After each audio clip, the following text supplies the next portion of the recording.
हर किसी को पाप धोना है। मुझे तो मैं बिल्कुल अच्छी नहीं लग रही हूँ अभी फिलहाल। प्रत्येक ठिकाणी मला असं वाटलंय की भगवंत माझ्या सोबत आहे। एवढं ड्राईव्ह करायचं आणि झोपलेच नाही तर कसं चालायचं। I am so proud of you.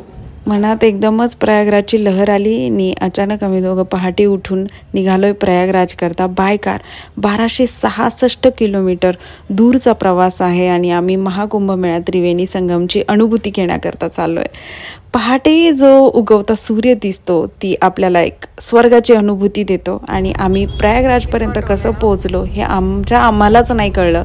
मनात इतकी दृढ इच्छा होती की आमची जर्नी कशी झाली ही आम्हालाच नाही समजली।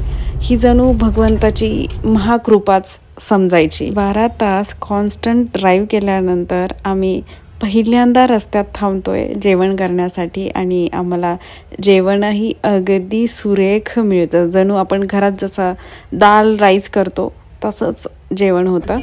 जब यार करे परवाह मेरी मुझे क्या परवाह इस दुनिया की, जग मुझ पे लगाए पाबंदी मैं हूँ ही नहीं इस दुनिया की। प्रयागराजची शेती गहू आहेत।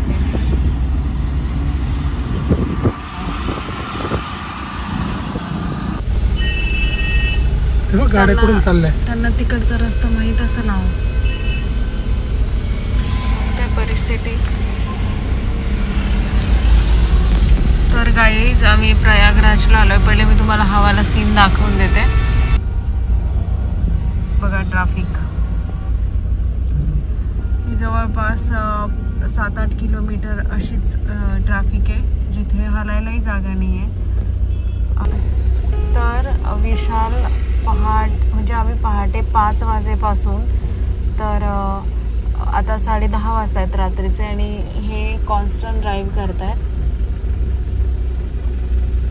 दिवसभर ड्राईव्ह केलं इतकं जाणवलं नाही आहे, पण आता जसं आम्ही प्रयागराजमध्ये पोहोचलोय तर पोहोचता क्षणी जवळपास आता 20-25 किलोमीटर बाकी राहिलं असेल ना, तर त्याच्यामध्ये आम्ही अडकलोय आणि आता प्रश्न पडलाय की काय करायचं।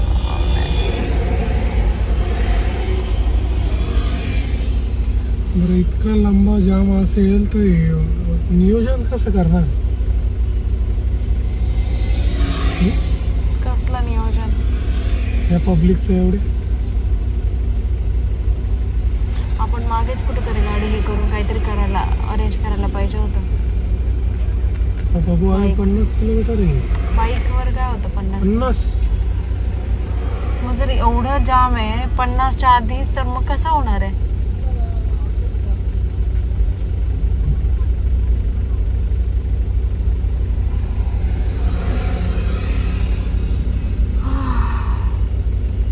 समजत नाहीये काही, बोलता पण येत नाहीये, काही सुचत पण नाही। दिवसभर जर्नी जर्नी जर्नी जर्नी आणि त्यात पण हे आता असं।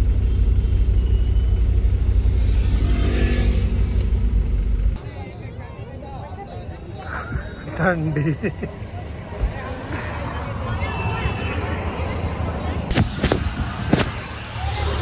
थंडी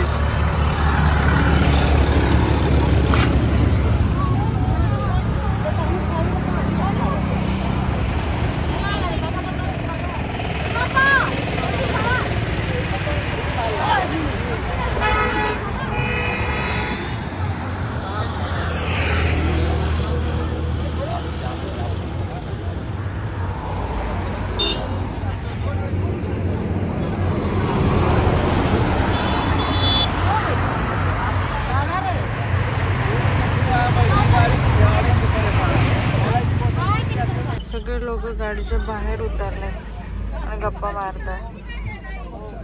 बघता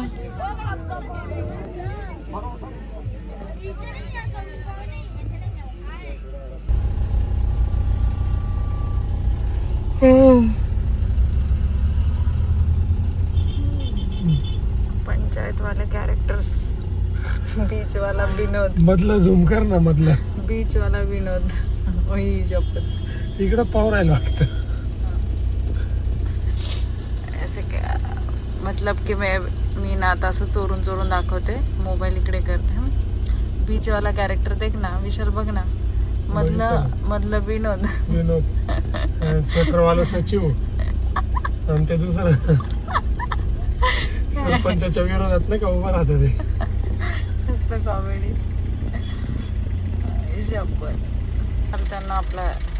त्यांना आपला राग आला. बघ पाठ करून बसले ते.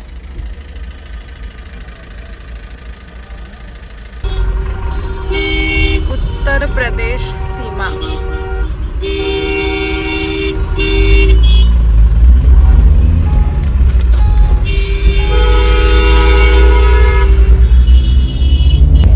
निघालो भाई जाममधून चिनू. सो गाईज फायनली आपण आता आलो 2 तासानंतर आफ्टर 2 hours उत्तर प्रदेश मध्ये एंटर झालोय. फायनली UP मध्ये आहोत आता. आणि माहित नाही पुढे जाऊन आता कसं दर्शन होतंय, कसं काय होणार आहे. Let's see. आय होप लवकरात लवकर होईल. वहाँ पे क्या है? किला कौन सा?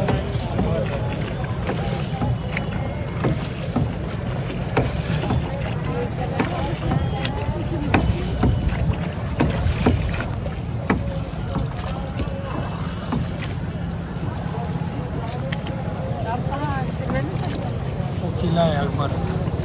कौन सा? अकबर किल्ला है. अकबर का किला है. अच्छा.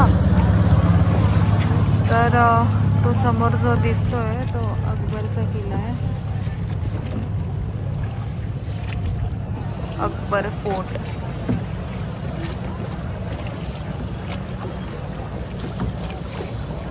फायनली नाही. पावणे चार वाजेपर्यंत फिरतोय. फायनली डेस्टिनेशनवर पोहोचतोय.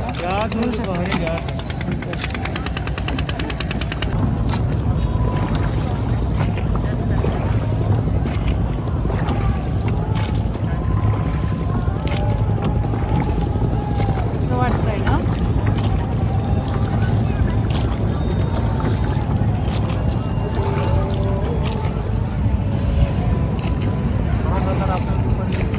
नाही नसतं दिसला.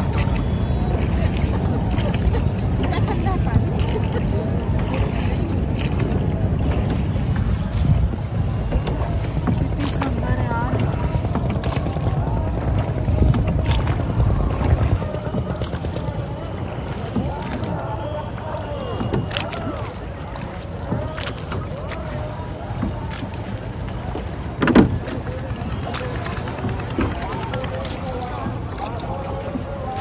जिवंतपणे स्वर्ग बघणं यालाच म्हणत असावं, कारण त्याची प्रत्यक्षात अनुभूती जी आहे ती मी स्वतः घेतली आहे. कारण की जो सुकून असतो मनात तो पुरेपूर इथे गेल्यानंतर मला मिळाला. आणि मी तुम्हाला शब्दांमध्ये नाही सांगू शकत. माझ्याकडे ॲक्च्युली वर्ड्सच नाही याबद्दल बोलण्याकरता. पण इतकं सुंदर वाटतं गाईज, मी तुम्हाला कसं सांगू. एक लो रे भाई, ऐसा चालू है वीडियो. पकड़ के रखो सिर्फ हम दोनों को. चालू है ना.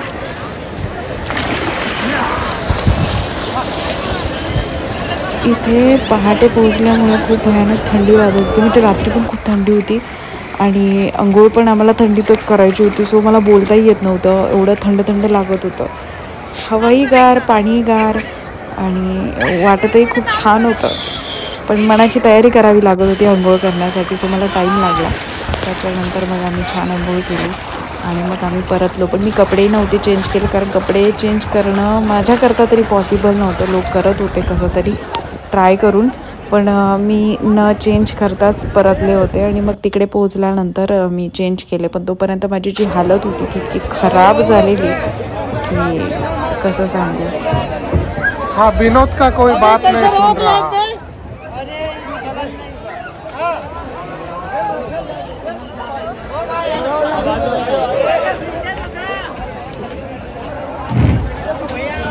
बाबा पढ़तो तो काय भी. विनोद जी हर किसी को पाप धोना है. पाप करो ही मत, धोने की जरूरत नहीं है.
अरे मुझे तो मैं बिल्कुल अच्छी नहीं लग रही हूँ अभी फिलहाल। बोलो कुछ। आप व्लॉग्स बनाती हैं? हाँ, इंस्टा आईडी मेरा। हा प्रवासाचा दुसरा दिवस आणि पहाटेच आमचं एवढं सुंदर स्नान झाल्यानंतर आम्ही निघालो. परतीच्या रस्त्याला गाडीत येऊन बसताच कळतंय गाडी स्टार्टच होत नाही आहे, गाडी पडली आहे बंद. मोठा प्रश्न पडला की कसं करायचं काय. ते स्वतःहून आपण होऊनच आले आमच्याकडे, आम्ही विचारलंही नाही. त्यांनी विचारलं की काय झालं गाडीला वगैरे वगैरे, तर विशालने सांगितलं की स्टार्ट नाही होते. तर रात्रीचे 12 वाजलेत, म्हणजे पूर्ण दिवस गेला कार जी आहे ते रिपेअर करण्याकरता, कारण जे पार्ट्स आहेत जिथे प्रॉब्लेम आलेला तो खूप खोलवर होता. सो आम्हाला स्टे करावा लागला. मग आम्ही थांबलो आणि मग नंतर कळलं की नाही हे पण बेटर होतं, कारण आपण थांबलो नसतो तर झोप आली असती रस्त्यात, कारण 2 दिवसापासून झोपलो नाही आहे, कॉन्स्टंट ड्राईव्ह. सो बॉडीला थोडा आराम पाहिजे. मग झोपलो, दुसऱ्या दिवशी फ्रेश झालो आणि मग निघालो. आम्ही उठलो, फ्रेश झाले, अंघोळ झाले, पॅकिंग झालं. 2 बॅग आम्ही कॅरी केल्या होत्या. हे बॅग कारमध्ये कारचा प्रॉब्लेम सोडला तर बाकी जर्नी जी आहे माझी इतकी सुंदर झालेली आहे, म्हणजे जणू प्रत्येक ठिकाणी मला असं वाटलं की भगवंत माझ्यासोबत आहे. सो काही डाऊटच नाही आहे, तो तर माझ्यासोबत आहेच. पण मी खूप ग्रेटफुल फील करते आहे, म्हणजे जिथे जिथे मला प्रॉब्लेमसारखं काही फील झालं आहे तर न मागता कुणी ना कुणी इमिजिएट धावून आलं आहे. सो आणि प्रयागराजमध्ये एवढ्या रशमध्ये एक पण लॉज नाही आहे, आणि जे पण असेल तर तिथे आपण अगदी स्टे पण नाही करू शकत अशा स्थितीत आहे. ह्या परिस्थितीमध्ये मला टायमिंगवर एवढ्या सुंदर ठिकाणी, म्हणजे अगदी घरेलू आहे, एवढ्या सुंदर ठिकाणी मला जर राहायला मिळतं आहे, जेवायलाही मला अगदी सुरेख भेटतं आहे. माझा आरामही होत आहे गाडीच्या प्रॉब्लेममध्ये. जर आम्ही जर का गाडीचा प्रॉब्लेम झाला नसता तर कदाचित आमची झोप जी आहे ती मुळीच झाली नसती, कारण आम्ही पहाटे 5ला निघालो. रात्री आम्ही 10-10:30ला पोहोचलो. त्याच्यानंतर आमची कॉन्स्टंट रशमध्ये जर्नी झालेली आहे बाईकवर, आणि त्याच्यानंतर आम्ही डिरेक्टली न झोपता न कुठे स्टे करता डिरेक्टली आम्ही गंगा घाटवर गेलो. दर्शन वगैरे झालं, रिटर्न येतोय, कारमध्ये बसतो आणि आम्ही न आराम करता आणि काहीच न झोपता आम्ही निघणार होतो नाशिकसाठी, जे की 1200 किलोमीटर आहे, 1200+ किलोमीटर आहे. तर इतक्या दूरसाठी आम्ही न झोपता निघणार होतो. तरी मी यांना बोलले होते की तुम्हाला आरामाची गरज आहे, पण तरीही सरांनी काही ऐकलं नव्हतं, माझंही ऐकत नव्हते. ते बोललेले की आपल्याला जाणं गरजेचं आहे, आणि अगदीच काही वाटलं तर आपण या रशमधनं बाहेर पडू प्रयागराजमधनं, आणि नागपुरात कुठे थांबायला जर चान्स असेल तर नागपुरात कुठे वाटलं तर तिथे थांबूया. सो मला पण ते पटलं आणि आम्ही निघणार होतो, आणि तेवढ्यात गाडी बंद पडली. सो मी पॉझिटिव्हली घेतलं की आराम तर मला मनापासून वाटत होतं की यांनी करावा, कारण झोप गरजेची आहे, आणि एवढं ड्राईव्ह करायचं आहे आणि झोपलेच नाही तर कसं चालायचं. माझं पण मन नाही लागणार, ते ड्राईव्ह करत राहणार आणि मग मला पण टेन्शन राहणार की झोप नको याला. तर अशा परिस्थितीमध्ये कार बंद पडली. मी विचार केला की चलो 1-2 तासामध्ये कारचं रिपेअरिंग होऊन जाईल, ही येतील आणि मग स्टे केला आपण तर थोडा वेळ झोपूया, सायंकाळी निघूया.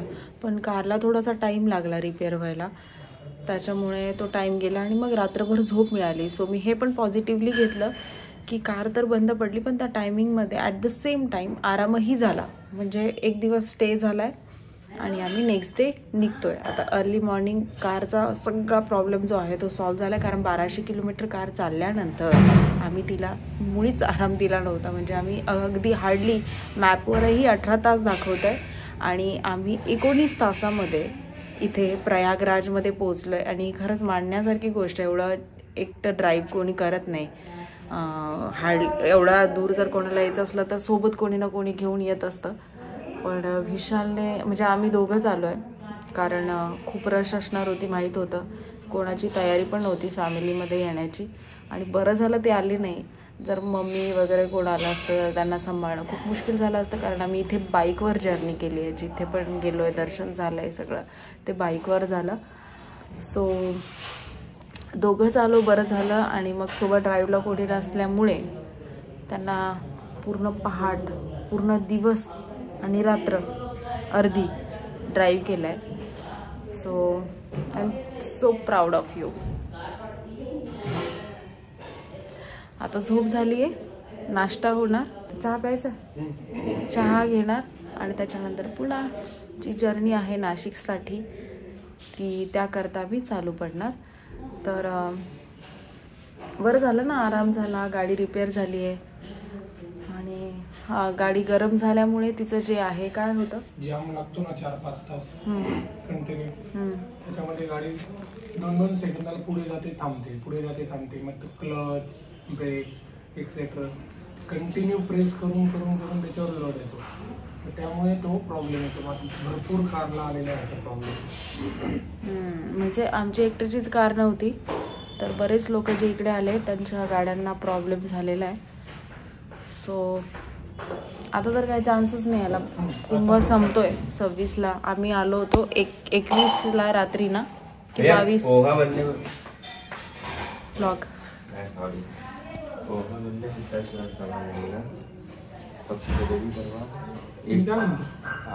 जिलेबी आणली त्यांनी गुडवाली. तू आता खाणार की अभी एक बार अपने फाइनल लोग निकलो ट्रैफिक तो बस जाते चलेगा. ठीक है, कार मध्ये खाणार तू, याच्यामध्ये आता खाणार. नाश्ता कार मध्ये खाऊ, कार में खाऊ. अच्छा, करने का मजा अलग है. अच्छा, कर लीजिए. सो ये भैया है, इनके यहाँ हम रुके थे और इतनी अच्छी ट्रीटमेंट दी है ना कि मैं आपको क्या बताऊं. सो अरे हिंदी परत, मराठीतून हिंदी. या इथे आल्यानंतर ना कॉन्स्टंट हिंदी, प्रत्येकाशी हिंदी बोलावं लागतं आहे. सो त्याच्यामुळे तोंडात पण हिंदी हिंदी हिंदी येतं आहे. पण ठीक आहे. पण हां, इथे आल्यानंतर कळलं की इथले लोक खरंच खूप सुंदर आहेत. म्हणजे तुम्हाला काही प्रॉब्लेम आला लवकर धावून येणार. तुम्हाला काही म्हणजे कुठल्याही कशाची गरज पडली तर लगेच इमिजिएट येणार. आताही तुम्ही बघितलं आमच्यासाठी गरम गरम याची जलेबी आणली, गुळाची ना, गुळाची जिलेबी. ते बोलत होते की यूपीमध्ये हे वालं खूप स्पेशल बनतं. ही जिलेबी आहे ती खूप सुंदर लागते, खूप स्पेशल बनते. काल त्यांनी आम्हाला लाडू खाऊ घातले जे की यूपीमध्ये खास बनतात. आणि आलू भुजिया बनवलं होतं ना, कालची भाजी, आलू भुजिया आणि पालक बनवली होती, ज्याच्यामध्ये बटाटा टाकला होता आणि हिरवी मिरची टाकली होती. खूप सुंदर भाजी लागली आहे. सो ती हाँ हाँ ये है. इनके साथ मैंने कल बहुत गप्पे लड़ाई. ये ब्लॉग चल रहा है. कल मैं लेना भूल गई, टेंशन में थी ना, तो ब्लॉगिंग करना ही भूल गई. नहीं तो मेरा बीच बीच में चलता रहता है, गप्पे लड़ाती हूँ फिर वो एडिट करके डालती हूँ. बस यही था. वैसे नॉर्मली हम 11:30 बजे सोते हैं, 8 बजे उठते हैं. अच्छा, ये तो कब सोते हैं पता ही नहीं चला. सोते कब हो, उठते कब हो. सुबह सुबह आपकी आवाज आने लगी. पापा तो सोते ही नहीं लगता है. 7 बजे उठ के नीचे जाते हैं ना. हाँ, हमें तो दुकान खुल जाती है सर. 6 बजे इनके पापा उठ के जाते हैं, फिर ये उठ जाते हैं 7 बजे. हम लोग लेट टाइम में सोते हैं, 12 बजे सो जाते हैं ना हम लोग. हाँ, 12 बजे सो गए थे क्या? नहीं, कल तो नहीं सोए थे. अच्छा, कल नहीं सोए थे. मतलब इस समय थोड़ा सिस्टम बिगड़ा हुआ है, नहीं तो हम लोग का नियम है. हम लोग सब लोग 11 बजे सोते हैं. हम एक सीरियल 11:30 बजे है, हम 11:30 बजे सोते हैं, हम 8 बजे उठते हैं, और ये लोग सब हमसे थोड़ी जल्दी उठ जाते हैं।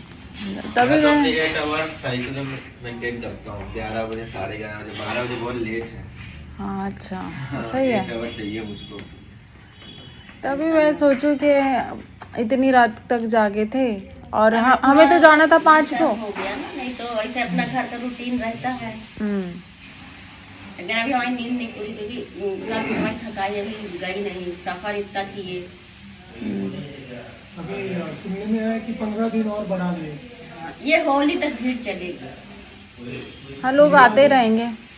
ये होली तक भीड़ चलेगी। 26 तक ही था ना, तो 15 दिन और बढ़ा दिए। बढ़ाएं या न बढ़ाएं, भीड़ चलेगी। हमने तो जाना था मॉर्निंग को, 5 बजे निकलना था। जागे ही नहीं दोनों भी, नींद ही नहीं खुली। अब आराम से अब नींद पूरी हो गई। मेरे कमरे में रखवा दो, अभी आंटी भी आएंगी काम करने की दिक्कत हो ही जाती है। हेलो, हाँ, तबीयत बुरी नहीं है?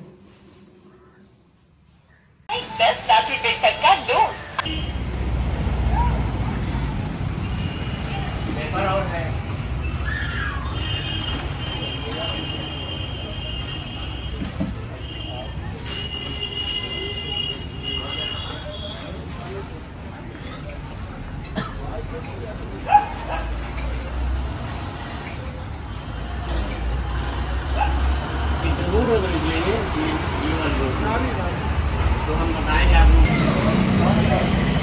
चलो भाई निकलो। चलो दीपक जी आ जाइए नासिक। अंकल जी आप भी आ जाइए नासिक जरूर।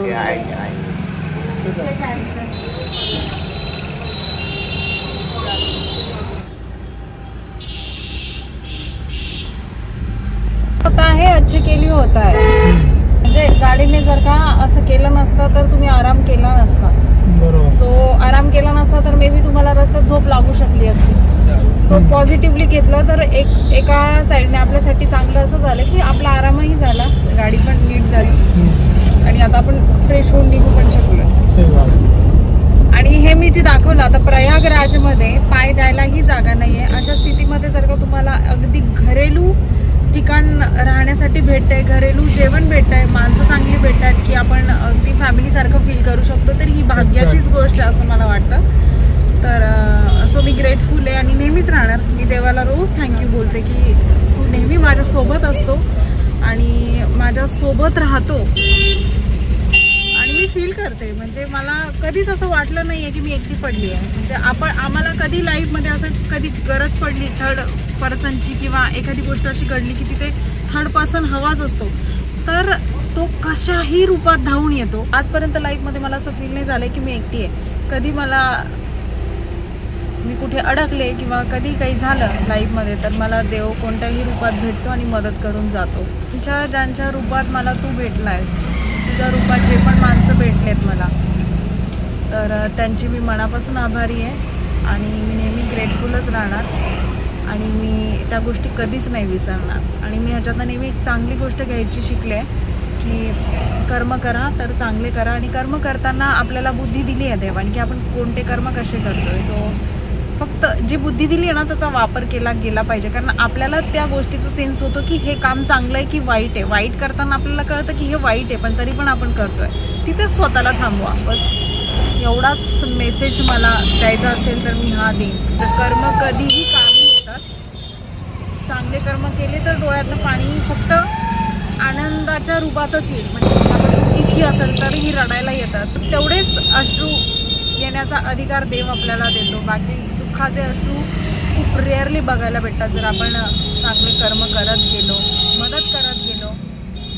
तर आपल्याला चांगलीच माणसं भेटतात, चांगलेच लोक आपल्या अराउंड असतात, हॅपी वाईब्स असतात, पॉझिटिव्ह वाईब्स असतात आणि आपण कोणाच्या घरी गेलो तर ते लोकही खुश होतात आणि आपणही खुश होतो।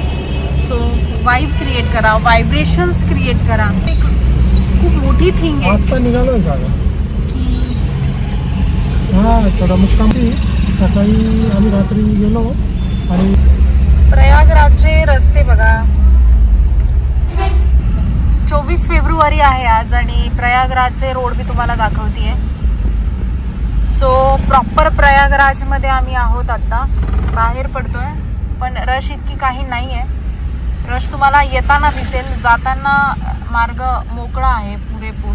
थोडा वेळ लागेल बाहेर निघायला पण इतकंही नाही की पूर्ण अडकूनच बसणार आहे. न्यूजवर दाखवतात सगळं की खूप रश आहे, खूप गर्दी आहे. गर्दी तर आहेच, लाखोने लोक येत आहेत पण परतीच्या रस्त्याला इतकी गर्दी नाही आहे. बस एवढंच.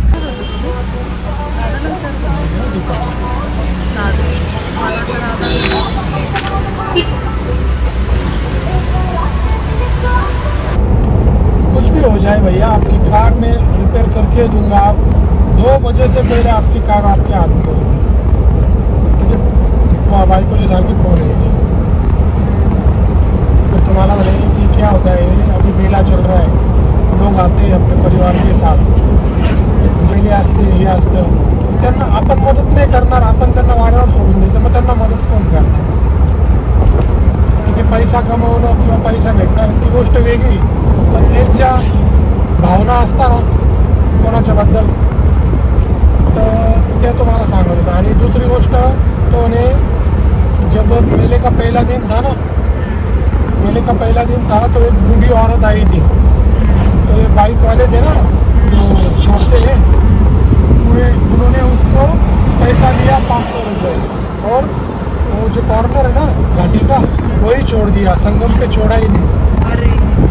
तो बूढ़ी वहाँ पैदल जाके आई, वहाँ से आई. मेरे को उसकी तकलीफ नहीं दिखी. मैंने उसको क्या किया, उसको एक होटल में लेके गया, खाना खिलाया, ये किया वो किया, उसको बाइक पे बिठाया, फिर उसको स्टेशन पे छोड़ गया. वो गोलू तो बोल रहा था, मतलब वो बात सही है भाई, तुम्हें कहा जो आखिर जो कर्म करोगे अच्छा वही तो मिलने वाला है. तो ये पूरा इलाहाबाद और प्रयागराज को बदनाम करके रखा है बाइक सवारों ने. 500 रुपए लेते हैं लोगों से और 2 किलोमीटर जाके छोड़ देते हैं. वो तुम पैसा ले रहे हो ना तो पूरा छोड़ो ना, संगम पे जहाँ स्नान करना है वहाँ. पूरा बदनाम करके रखा है 3 महीने से. म्हणून तो काल चिडला होता. दुसरा तो नाही का, आपल्याला चांगलं ट्रीटमेंट केली त्यांनी, आपल्याला सोडलं अशी चांगलं करायची. पण बाकीच्या लोकांना आहे ना ते आपल्याला स्टार्टिंगला तो मला सोडत होता, नाही नाही यही पे छोड़ते हैं, यहाँ से आगे जाते नहीं. म्हटलं बाबा आम्ही रस्त्यात कुठे उतरू, आम्ही तुमच्या भरोशावर आला, आम्ही नवीन इथे, आम्हाला थोडी माहिती आहे कुठे जायचंय काय जायचंय. मी त्याला डायरेक्ट सांगत होते तू मला डायरेक्ट पाण्याजवळ नेऊन सोडव. मी तर बोलते तू तिथंच का, मी पटकन आवरते, मला परत रिटर्न घेऊन जा. आणि थँक त्याने ऐकलं आपलं, म्हणून आपलं एवढं इझिली झालं, लवकर आपण सुटलो. नाही तर इतकं. आणि रिटर्न येताना कसं अडकलो होतो आपण, काय होतं ते. आणि लोक लिटरली तसे अडकलेत माहिती, लोक किती चिंगराचिंगरी करायची नुसतं त्याच रस्त्यावरती किती भयानक होत होतं. खाली जाऊन का, आणि खाली जाऊन ती परिस्थिती काय झाली असेल जेव्हा आपण खाली पायी पायी गेलो बघ, तिथे काय परिस्थिती असेल इमॅजिन केलंय का.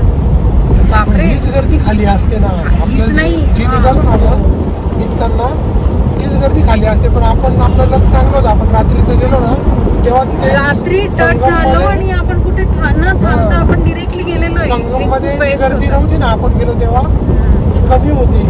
पण जेव्हा आपण निघालो ना आंघोळ करून ती गर्दी वाढली ना, ती खाली गर्दी वाढती ना, ती लई भयानक होती.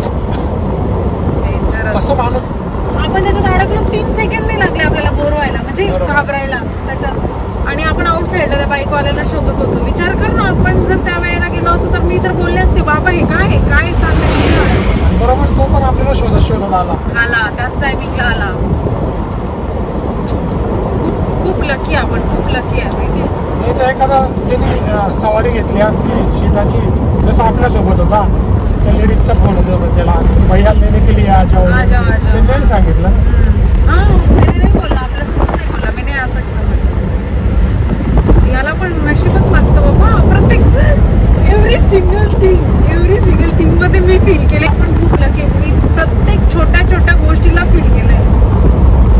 आणि ते पण 1200-1300 किलोमीटर दूर येऊन, घराच्या एवढं लांब येऊन आपल्याला असं ट्रीटमेंट भेटतंय म्हणजे नक्कीच आपण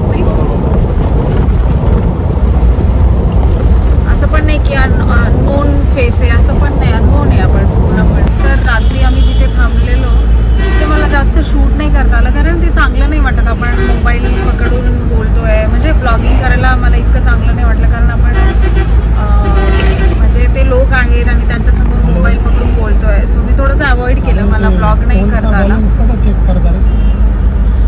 पण मला इतक्या ठिकाणी इतके अनुभव आले जेव्हा मी प्रयागराजमध्ये आले. मला निघताना पासून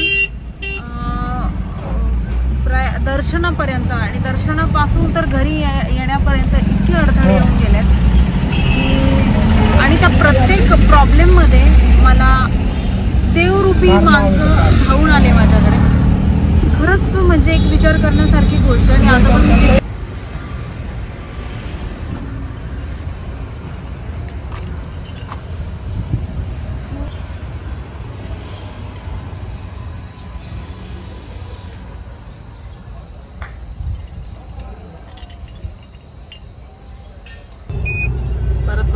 त्याला एकदा, मला त्याचा चेहरा खूप आवडला. किती मासूम असतात ना ते. अरे कुठे बसलेलं होतं ते बघा. मेरा चांद सा पकड़ा को दिखाता है. माननीय प्रधानमंत्री के लिए कई महत्वपूर्ण निर्णय लिए गए हैं, जिनमें प्रधानमंत्री धन धान्य कृषि योजना. क्या किधर जा रहे हो? मसाला पनीर, कढ़ाई पनीर. लगता है आपको खाने के बाद नींद आ रही, बैठ के बोली. अरे बताओ क्या मांगो? पहले तो क्या बोली समझ में ही नहीं आई. सब्जी में तू जो खाएगी वो चलेगा. पनीर तो नहीं खाना है अपने को. जीरा राइस, एक दाल, एक भिंडी मसाला और चपाती. चपाती की रोटी चपाती अच्छा. सुंदर भोजन कसं लागतं.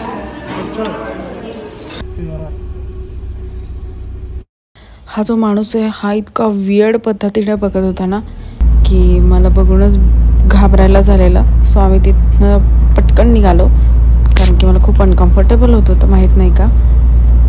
आणि हा जो आहे हा आहे समृद्धी महामार्ग, जे की ड्राईव्ह करताना डोळे लिपलिपतात. याचा चांगला अनुभव आम्ही घेतला आणि खूप खूप मोठ्या गोष्टीतनं आम्ही वाचलो आहे. कारण विशालची झोप अनावर होत होती जेव्हा मी प्रवास करत होतो. आणि महामार्ग तुम्ही बघू शकता, एवढं शांत पद्धतीने चालवणं, इतकी शांतता असते तर डोळे तर लिपलिपणार.